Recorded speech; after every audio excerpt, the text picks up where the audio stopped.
नमस्कार.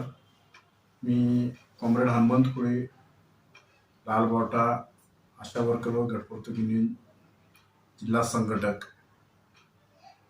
घटप्रवर्तकासाठी आनंदाची बातमी आहे की आपण ऑक्टोबर ते नोव्हेंबर, परत जानेवारी ते मार्च असा एकूण 45 ते 46 दिवस आपण संप केला. या संपामध्ये जे मानधनवाढ करण्यासंदर्भात आझाद मैदानमध्ये जोरदारपणे गटप्रवर्तक होत्या, आशा वर्कर होत्या यांनी एक दिलाने हे आंदोलन यशस्वी केलं.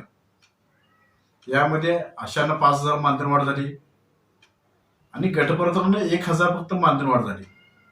त्यानंतर गटप्रवर्तक काही नाराज झाल्या की आम्हाला 1,000 रुपये मानधनवाढ केली नाही. त्यासाठी परत आपण आंदोलन केलं. परत मंत्र्यांना, अधिकाऱ्यांना, सर्वांना भेटलो आपण.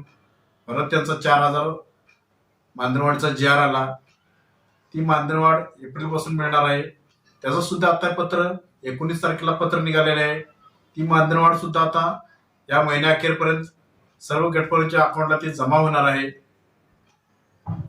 ज्या गटप्रवर्तक ज्यांना वाटतंय की सरकार आपल्याला देत आहे, घरात बसले मिळत आहे, असं काही नसतं भगिनीनो.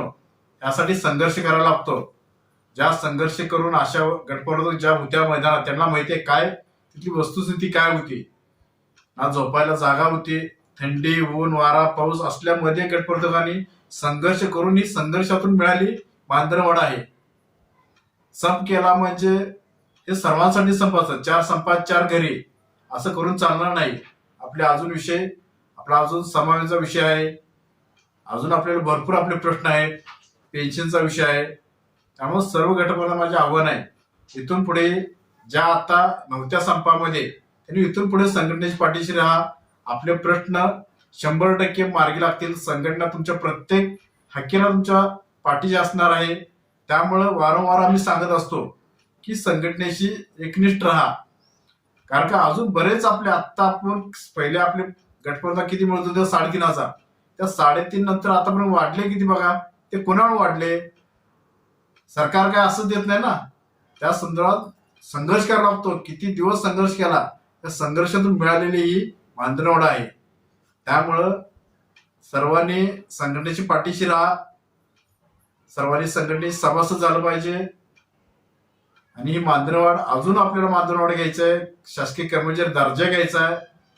एवढ्यावर आपण संघटना थांबणार नाही ना. आपल्याला अजून फंड घ्यायचा आहे, ग्रॅज्युएट घ्यायचे, बाकी अजून पेन्शनचा विषय, अजून आपले अजून असे बरेच विषय आहेत.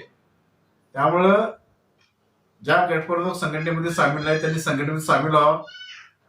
एवढंच बोलतो, थांबतो. इन्कलाब जिंदाबाद.